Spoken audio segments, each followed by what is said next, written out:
С хорового исполнения военно-патриотических песен ученицами 8 класса в 20-й Малгобекской школе открывается мероприятие посвящения в юноармейцы.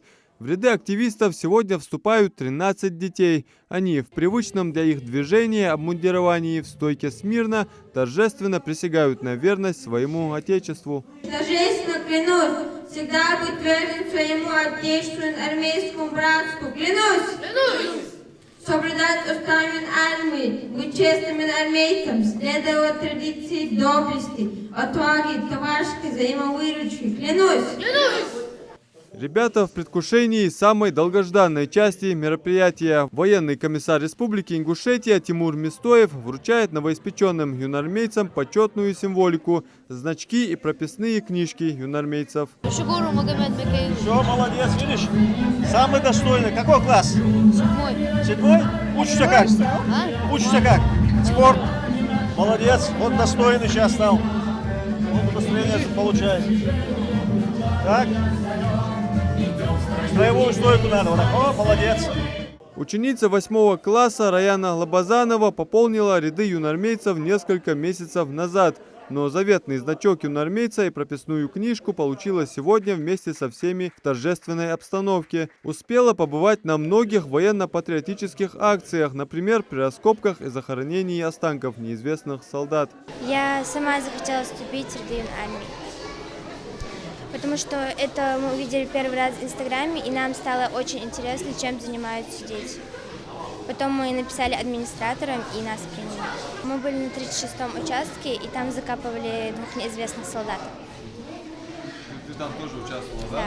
Активисты в красных беретах всем своим видом показывают, они патриоты родного края, своего отечества. Их участие в жизни региона и страны неоценимо. Тимур Мистоев подчеркнул, тот или иной жизненный путь ребенок выбирает, исходя из воспитания и моральных качеств, привитых родителями, и это их заслуга. Вот такие красивые ребята в такой красивой форме стали юноармейцами.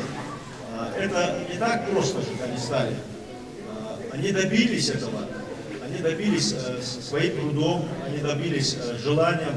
Для того, чтобы вот стать юноармейцем, это помощники, прежде всего, преподавателей, учителей. Ну, я думаю, как военный комиссар, это большое подспорье для наших вооруженных сил. Число юноармейцев в регионе достигает более 8 тысяч. Дети охотно вступают в ряды активистов. Сами просят об этом своих классных руководителей. Всего до конца текущего года запланировано посвящение учащихся нескольких школ. Я вот им всегда говорю, юнармия — это не только именно военное дело, это не только армия, а то, что всегда берите оттуда то, что вам полезно и нужно. Спорт, военно-патриотическое воспитание, исторические знания. Вот этой школе вообще легче всего, потому что в 2 шагах находится центр патриотического воспитания, молодой патриот. Я ребятам сказала, буквально вчера прибыло оснащение. Это у нас никогда за то время, что я там являюсь директором, не было такого, чтобы у нас было 8 автоматов, 2 пневматические винтовки, пистолет. То есть все, что нужно для именно военного и патриотического и спортивного воспитания, все у нас теперь имеется. Мне хочется, чтобы наша молодежь, во-первых, была здоровой, спортивно подготовленной для любых случаев в жизни, но и, конечно же, знали военное дело.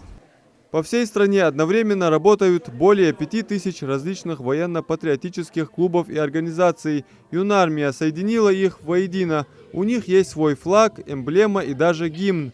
В этом году юноармейцы отпраздновали свой первый юбилей – 5 лет. Адам Мережков, Акрамат Дасхоев. Новости 24.